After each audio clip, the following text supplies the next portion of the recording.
Salut tout le monde, c'est Jojol. J'espère que tout le monde va bien. Je me doute qu'avec cette histoire de coronavirus, tout n'est forcément pas glorieux. Mais restons forts mentalement et respectons à la lettre ce que l'État nous demande. Très important, restez chez vous tant que la situation ne s'est pas arrangée. Cette histoire n'est pas une blague, on n'est pas dans un film, c'est vraiment la réalité. Je connais des personnes qui ont été infectées. Parmi eux, il y avait une personne qui devait ne pas finir le week-end dernier et qui... c'est un miracle à ce qui paraît et guéri. Malheureusement, ça ne sera pas le cas pour tout le monde. Et si on ne respecte pas les directives de l'État, la situation risque de bien s'aggraver. Donc je compte sur vous pour les respecter.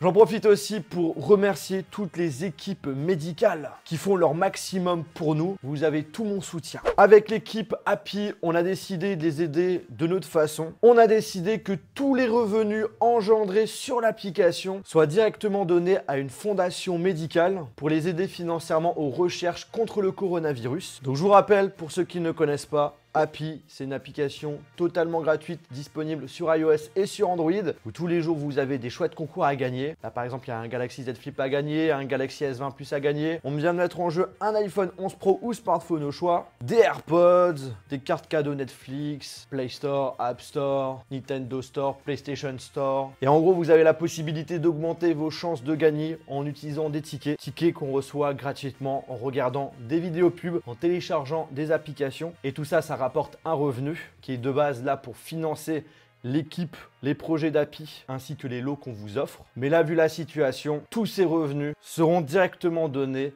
à la fondation. Donc je compte vraiment sur vous de participer un maximum à tous ces concours, de faire participer vos familles, vos amis, tout le monde pour qu'on puisse faire un très gros don. Ça ne vous coûte rien, c'est pour la bonne cause. Et si ça permet de trouver une solution rapide contre le coronavirus, je dis pas non. Je vous mettrai les liens dans la description pour télécharger l'application si c'est toujours pas fait. Du coup, avec cette histoire de coronavirus, vous m'avez posé plein de questions. Donc je me suis dit pourquoi pas vous faire une vidéo FAQ, dont certaines questions en rapport avec le futur iPhone. Première question de Ousmane Shahid 007.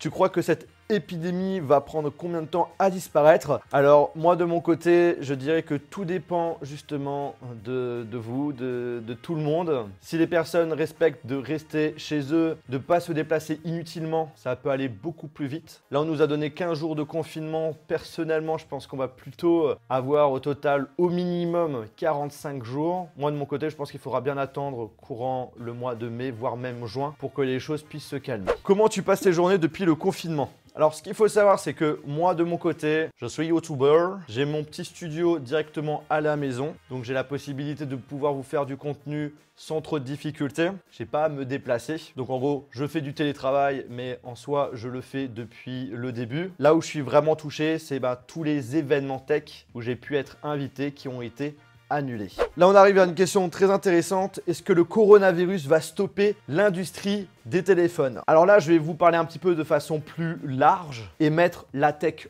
en général. On va pas se mentir, le coronavirus a encore aujourd'hui et après un impact assez sévère dans le domaine tech. La première fois qu'on a eu un gros souci avec le coronavirus dans le domaine tech, c'est notamment avec l'histoire du MWC, qui est tout simplement le plus gros événement du mobile au monde qui se situe à Barcelone. Ça devait se passer fin février et ça a été complètement annulé.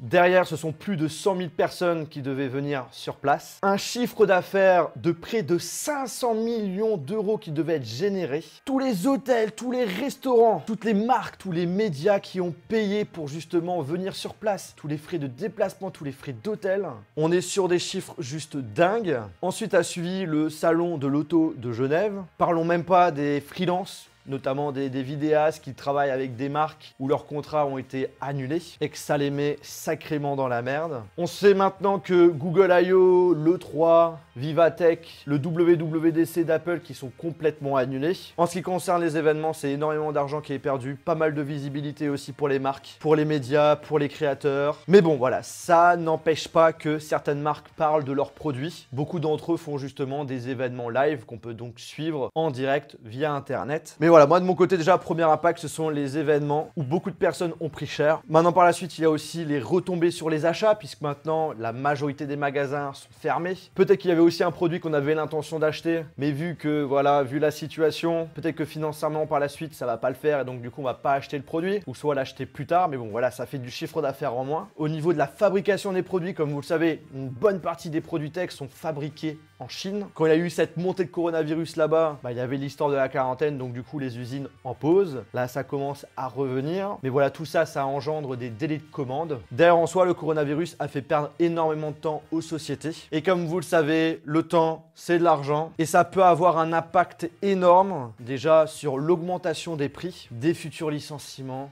etc., etc. Un impact sur le nouvel iPhone dû au coronavirus. Alors, la réponse, elle n'est pas sûre à 100%, mais dans la logique, le nouvel iPhone devrait être retardé. La chaîne de production a été mise en pause, maintenant réduite. Les Apple Store sont fermés. L'événement d'Apple de fin mars, où il y aurait eu la présentation du nouvel iPhone, aurait été annulé. De base, selon les rumeurs, c'était prévu pour une commercialisation courant fin mars, début avril, et ben finalement il faudra attendre plusieurs semaines. Alors là, j'en suis sûr qu'il y a pas mal de personnes qui vont se dire « What? Il y a déjà un nouvel iPhone qui va sortir ?» Oui monsieur, oui madame, un nouvel iPhone devrait bientôt sortir, mais ce n'est pas le remplaçant de l'iPhone 11, ce n'est pas l'iPhone 12, l'iPhone 11S, mais sans aucun doute l'iPhone 9, qui serait un petit peu de la même manière que l'iPhone SE, et qui remplacerait l'iPhone 8, qui date, voilà, ça fait vieux. Hein. Penses-tu que l'iPhone 9 sera un bon choix si on souhaite changer d'iPhone? De mon côté, après voilà, c'est des rumeurs, mais ça va être le cas. Si c'est pas le cas, bah... Voilà. Le format de l'iPhone 8 est beaucoup demandé.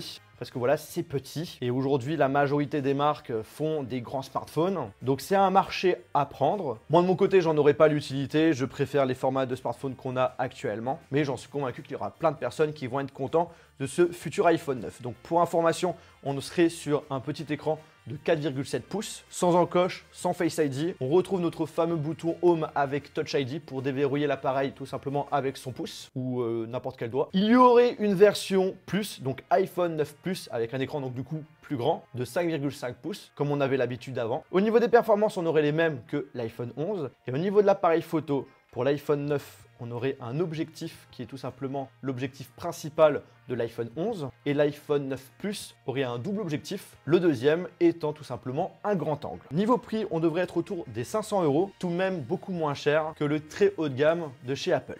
On verra du coup si finalement cet iPhone sera retardé ou pas, si le coronavirus aura eu un impact. Une chose est sûre, c'est que quand ça va sortir, j'en ferai une vidéo. Donc n'hésitez pas, si c'est toujours pas fait, à vous abonner à la chaîne YouTube et d'appuyer sur le bouton cloche et d'accepter toutes les notifications. Ça, c'est important. Là, on passe maintenant aux questions les plus générales. Quand est-ce que tu viens en Algérie? Pour information, du coup, j'étais en Algérie il y a environ 1 an et demi. J'avais vraiment kiffé. On avait même fait un meet-up improvisé, vous avez été nombreux à venir. De mon côté, je prévois d'y retourner quand, j'en ai aucune idée. Mais l'objectif, si j'y vais, c'est de faire vraiment une rencontre abonnée. Donc du coup, il suffit tout simplement d'être actif sur mes réseaux sociaux et j'en parlerai directement dessus. Quels sont tes projets à nous partager? Gros projet de cette année, c'est notamment avoir un nouveau local, un nouveau studio et des personnes avec qui bosser. C'est super ce que tu as fait avec l'Institut Pasteur. Bah écoute Antoine, je suis content que l'initiative te plaît. Aujourd'hui, certes, quand tu lances un projet, il y a du business, on va pas se mentir. Il y a aussi le côté humain qui est très important. Et le plus important avant de parler business, c'est la santé. Donc si on peut les aider avec notre application, c'est avec grand plaisir. Est-ce que tu sais jouer un instrument de musique? Dorian, moi de mon côté, quand j'étais jeune, je me suis inscrit en cours de guitare et j'ai pu voir qu'en réalité, c'était pas vraiment pour moi. Donc je faisais de la guitare, mais c'est en niveau très débutant. Tu préfères iPhone 11 Pro ou Samsung S20 Ultra? Justement, je te conseille fortement d'aller voir ma vidéo de comparaison entre ces deux smartphones. Je mettrai le lien de la vidéo dans la description. J'en profite également pour mettre le lien de la vidéo où je le compare avec, s'il vous plaît, une caméra RED qui filme en 8K et qui coûte 50 000 €. Je vous invite fortement à la regarder parce que vous allez être surpris. Mais sinon, voilà, j'ai pas vraiment de préférence parce que chacun a ses qualités Chacun a ses défauts. Là, actuellement, j'utilise les deux. Vas-tu acheter le nouvel iPad pour le tester? Donc oui, Dylan, en effet, le nouvel iPad Pro vient de sortir. On peut l'acheter, le précommander. De mon côté, je ne prévois pas de l'acheter ou d'en parler en vidéo, tout simplement parce que c'est pas forcément mon type de produit préféré. Par contre, là où je suis vraiment intrigué par ce produit, c'est notamment son accessoire clavier souris trackpad, où là, j'ai hâte de voir comment ça rend, parce que là on a vraiment de la gueule.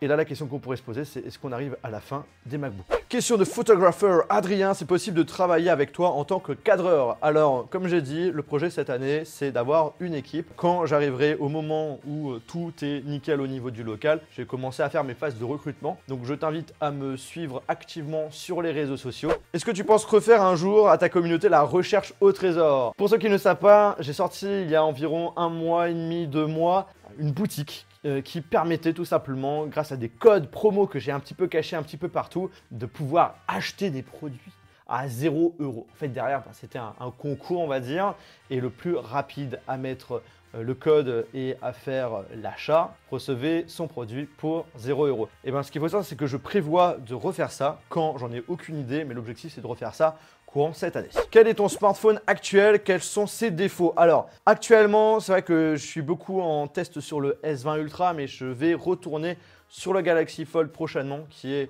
vraiment mon téléphone personnel. Quels sont ses défauts? De mon côté, je dirais l'écran de devant qui est un petit peu trop petit et surtout l'optimisation Instagram qui n'est vraiment pas bonne.